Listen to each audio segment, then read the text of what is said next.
नमस्कार दोस्तों, मैं रजनीश मिश्रा आपके अपने परिवार अराइवल अड्डा में आपका स्वागत करता हूं। चलेगा, जैसा कि हम लोग पिछले क्लास में देखे थे, परसेंटेज के पिछले क्लास में जो कि हमने बेसिक के बारे में चर्चा किया था। आज हम लोग थोड़ा कॉन्सेप्ट के बारे में चर्चा करेंगे। तो कॉन्सेप्ट में जैसे कि उसमें हम लोगों ने देखा था fraction to percentage, percentage to fraction, ये था बेसिक। तो इसी बिहार पे हम लोगों को कॉन्सेप्ट में चर्चा करना है, जो कि कॉन्सेप्ट कुछ इस तरह से है। जैसे कि देखिएगा, एक का मतलब क्या होता है 100%, 1/2 का मतलब 50%, 1/3 का मतलब 33 सही, 1/3%, 1/4 का मतलब 25%, 1/5 का मतलब 20%, 1/6 का मतलब 16 सही, 2/3%, 1/7 का मतलब 14 सही, 2/7%, 1/8 का मतलब 12 सही, 1/2%, 1/9 का मतलब 11 सही, 1/9%, 1/10 का मतलब 10%, 1/11 का मतलब 9 सही, 1/11%, 1/12 का मतलब 8 सही, 1/3%, 1/13 का मतलब 7 सही, 9/13%, 1/14 का मतलब 7 सही, 1/7%, 1/15 का मतलब 6 सही, 2/3%। ठीक है, तो देखिएगा ऐसा नहीं है कि ये बहुत ज्यादा आपको याद ही करना है। अगर ये आपको लगता है कहीं से वैल्यू आई है तो कहीं से आई नहीं है, बस ये आपका ही वो है। अब जैसे देखिए, सपोज कीजिए आपसे बात की जाए 1/9, तो फ्रैक्शन टू परसेंटेज में पिछली क्लास में आप जाके देखिएगा, लिंक डिस्क्रिप्शन में पड़ी है कि उसमें यह बताया गया जब आप फ्रैक्शन से परसेंट में जाते हैं तो आप करते क्या है, 100 से गुणा करते हैं। ठीक है, अगर आप मान लीजिए इसमें 100 से गुणा करते हैं तो 100/9 हो जाएगा। तो अब आप काटिएगा, क्या मिलेगा, 9 9, सॉरी 9 9, तो यहाँ कितना बचा, एक, फिर से ये 10 हो गया, ये हुआ, उसके बाद 1/9, या फिर आप यह भी कह सकते हैं कि 11×99 बचा क्या, 1। ठीक है, तो यही आपका बनेगा।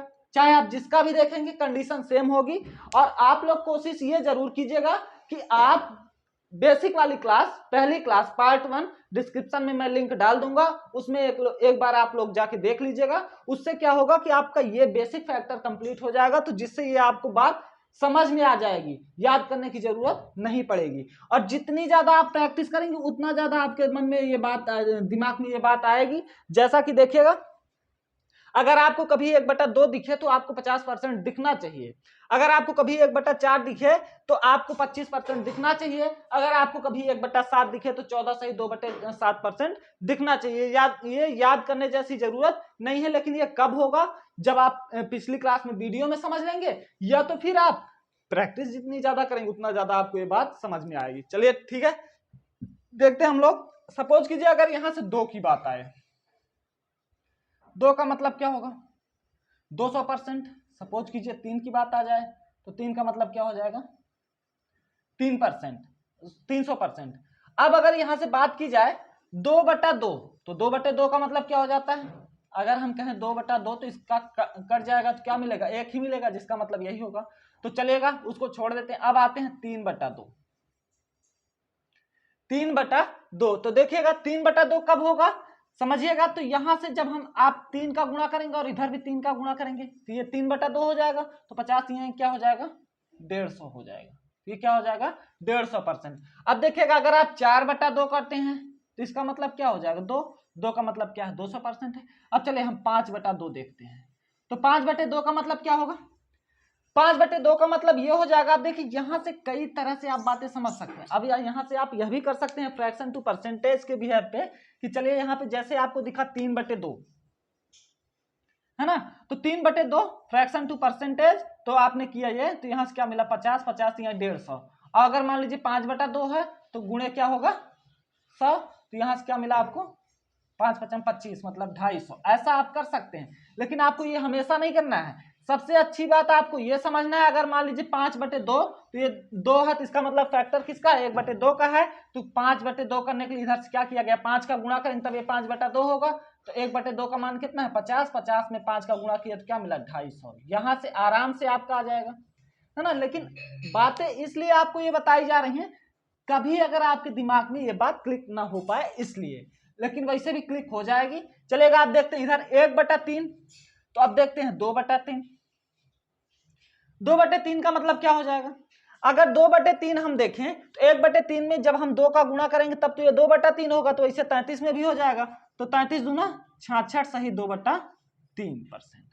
अब 3/3 का मतलब क्या हो जाएगा, 3/3 का मतलब होता है 3 से 3 कैंसिल, 1, तो ये रहा। अब 4/3 आप एक बार देख लीजिए, तो 4/3 में क्या मिलेगा?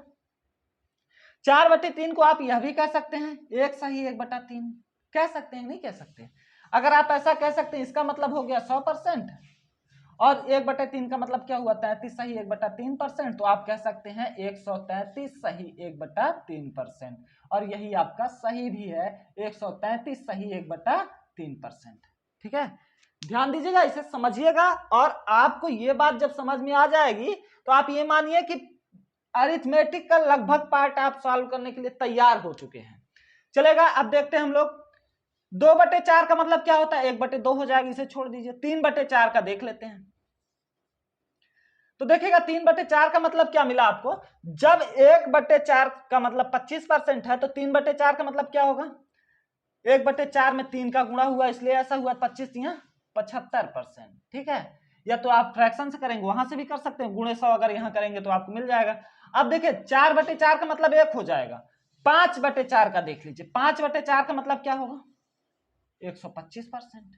ठीक है, फ्रैक्शन टू परसेंट, पिछली क्लास में जाके उस वीडियो को देखिएगा, वो वीडियो आपके लिए बहुत ज्यादा इंपॉर्टेंट है। अब देखिएगा 2/5, 1/5 का मतलब जब 20% है, तो 2/5 का मतलब क्या होगा 40%। 3/5 का मतलब क्या होगा, 3/5 का मतलब 60%। 4/5 का मतलब क्या होगा, 4/5 का मतलब होगा 80%। ध्यान दीजिएगा आप लोग, 1/6, तो अब अगर हम यहां से करें 2/6, तो 2/6 का मतलब क्या हो जाएगा, 1/3 होगा, जो कि आपको यहाँ पे मिल रहा है।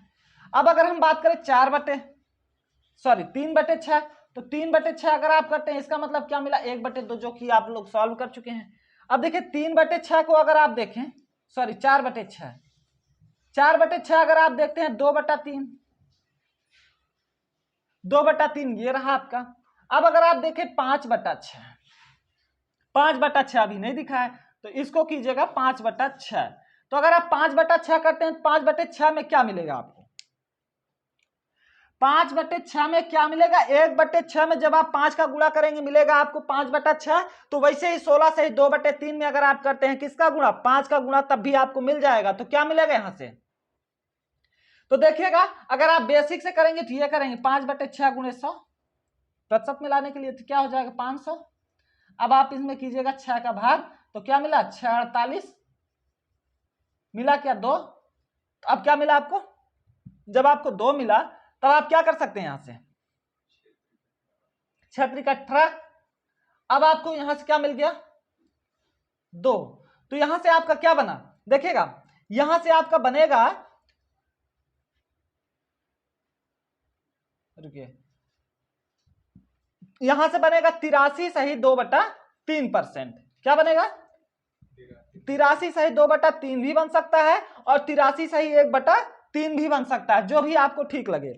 तो यहां से देखिएगा, अगर आप यहां से भी करना चाहेंगे तब भी होगा। कैसे होगा, ध्यान दीजिएगा, 16 सही 2/3 में अगर आप गुणा करें किसका, 16 सही 2/3 में अगर आप गुणा करें 5 का, तो देखिएगा 16 पंजे 80, 5 दूनी 10/3, तो 10/3, तो यहां से क्या मिला आपको, तो देखिएगा ये क्या हो जाएगा 80 + 3 सही 1/3, तो क्या मिला 83 सही 1/3, वही मिलेगा जो आपको यहां से मिला। तो आपको आसान क्या लग रहा है, आसान अगर ये लगे तो इसको कीजिएगा, ये लगे तो इसको कीजिएगा, तो आपका क्या मिलेगा 83 सही 1/3%। अब देखिए 6/6 का मतलब क्या हो जाएगा 1, तो उसको छोड़ दीजिए, और 7/6 का मतलब क्या मिलेगा, 7/6 का मतलब क्या मिलेगा, 7/6 का मतलब मिलेगा 116 सही 2/3%। ठीक है, तो इसी बिहार पे अब हम लोग आगे चलते हैं लगातार। अब देखिएगा 1/7, 1/7 का मतलब यदि मिला 14 सही 2/7%, तो 2/7 का मतलब क्या मिलेगा, 2/7 का मिलेगा 28 सही 4/7%। 3/7 का मतलब क्या मिलेगा, 3/7 का मतलब मिलेगा 42 सही 6/7%। ठीक है, 4/7 में भी मिलेगा, 5/7 में भी मिलेगा, सबका अलग अलग है। तो देखिएगा अब यहां से 1/8 में अगर आपको ये मिल रहा है, तो 2/8 का मतलब 1/4 हो जाएगा। 3/8 का मतलब देखिएगा, 3/8 का मतलब मिलेगा आपको 37 सही 1/2%। 3/8 का मतलब, और ये ज्यादा आता भी है, इस पे भी आप लोग समझिएगा। अब 4/8 का मतलब क्या हो जाएगा 1/2, 5/8 का मतलब क्या होगा, तो 5/8 का भी देख लेते हैं। 5/8 का मतलब क्या मिलेगा, 5/8 का मतलब मिलेगा 60 सही, 60 नहीं सॉरी, यहां से अगर 5/8 आप करते हैं तो यहां से देखिएगा आपको मिलेगा 62 सही 1/2। क्या मिलेगा, 62 सही 1/2%। कैसे मिलेगा, अगर आपको यह बात समझनी है, देखिएगा 1/8 से 5/8 करने के लिए आप क्या करेंगे, 5 का गुणा करेंगे। तो सेम कंडीशन यहां भी होगी, 12 सही 1/2 में भी आप 5 का गुणा करेंगे। तो यहां देखिएगा ये क्या हो जाएगा, 12 पंजे 60 सही 5/2। तो क्या ये सही है, अभी नहीं सही है क्योंकि अंश अभी बड़ा है। तो क्या होगा 60 प्लस 2 सही 1/2, तो 62 सही 1/2%, ये बन जाएगा, है ना। तो ध्यान दीजिएगा और चलते हैं अभी हम लोग और भी समझते हैं। तो अब देखिएगा यहां से अगर हम बात करें 1/9 का मतलब अगर इतना है तो फिर 2/9 का मान क्या मिलेगा, 2/9 का मान मिलेगा 22 सही 2/9%। ठीक है, अब यहां से देखिएगा 1/10 का मान अगर इतना है तो फिर 2/10 का मान क्या होगा, जो 1/5 का होगा। 3/10 का मान देख लेते हैं, 3/10 का मान क्या मिलेगा 30%। 1/11 का मान यदि ये है तो 2/11 का मान क्या होगा, 2/11 का मान होगा 9 दूनी 18 सही 2/11%। 3/11 क्या होगा 27 सही 3/11%। बस इसी हिसाब से जैसे आपने यहाँ पे सीखा है कि इक्वेशन को संतुष्ट कीजिए, सेटिस्फाई कीजिए, तो यहां से क्या आप जैसे देखिए 3/11 की बात आई, तो 1/11 में जब आप 3 का गुणा करेंगे तब तो ये होगा 3/11।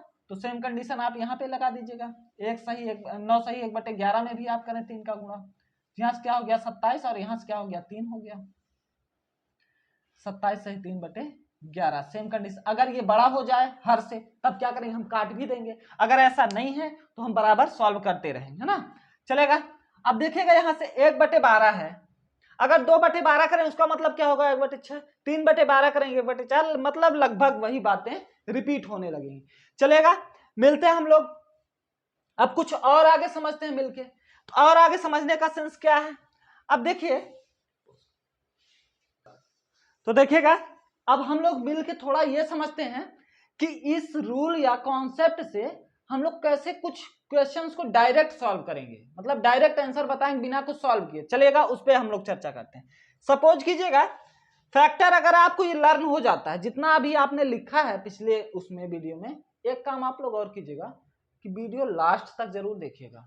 जैसे कुछ लोग करते हैं शुरू में ही वीडियो देखे कुछ देर फिर उसके बाद कहें कि अब बाद में देख, ऐसा कुछ मत कीजिएगा। वीडियो लास्ट तक देखिएगा और जोड़िएगा लोगों को, वीडियो शेयर कीजिएगा, लोगों को जोड़िएगा, लाइक कीजिएगा। अगर आप वीडियो पे नए हैं सब्सक्राइब जरूर कर लीजिएगा, क्योंकि लगातार वीडियो मिलती रहेंगी आपको।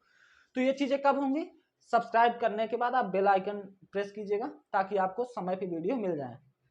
तो देखिएगा यहां से क्वेश्चन सॉल्व कैसे होगा। सपोज कीजिएगा अगर आपसे यह कह दिया जाए कि चीनी के मूल्य में 20% की वृद्धि होने के कारण कोई महिला अपनी खपत कितने प्रतिशत कम कर दे ताकि उसका खर्च ना बदले, है ना। जब खर्च ना बदलने की बात हो तो क्वेश्चन डायरेक्ट आप आंसर कर सकते हैं। कैसे कर सकते हैं, अब देखिएगा आपसे कह दिया चीनी के मूल्य में 20% की वृद्धि हो गई, 20%।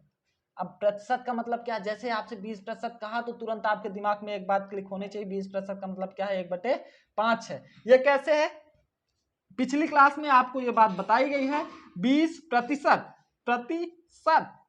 मतलब 1/5 वृद्धि हो रही है बाबू।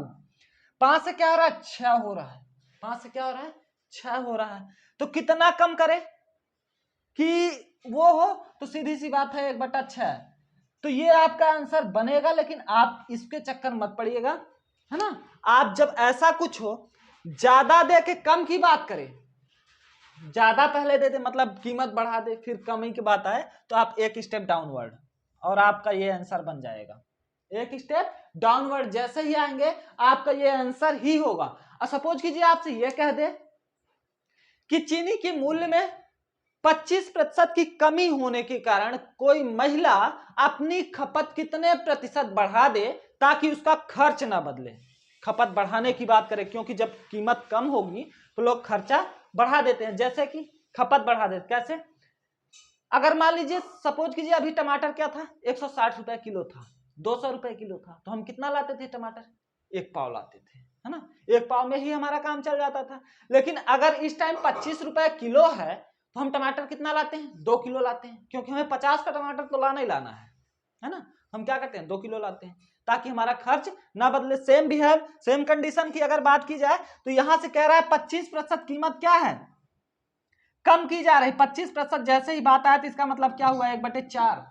1/4, 1/4 का मतलब ये बढ़ रहा है। 4 से क्या हो रहा है? 5 हो रहा है। 4 से 5 हो रहा है तो एक, ये कितना कम है? 1 कम है। किससे? इससे। तो सीधी सी बात है, इसका मतलब क्या हुआ? अच्छा, कम हो रहा है, सॉरी, कम हो रहा है मतलब माइनस। 4 से क्या हो रहा है? 3 हो रहा है ना। तो देखिएगा 1/3 का मतलब क्या मिला? 1/3 का मतलब क्या है? 33% है। 1/3 का मतलब क्या है? 33 सही 1/3% है। और आपको ये सॉल्व करने की जरूरत नहीं है। अगर खर्च ना बदले, खर्च अगर कांस्टेंट रखे तो इसका मतलब क्या है? खर्च कांस्टेंट के बिहेव पे यही होता है कि केवल आपको स्टेप डाउनवर्ड और अपवर्ड ही देखना है। तो यहां से क्या होगा?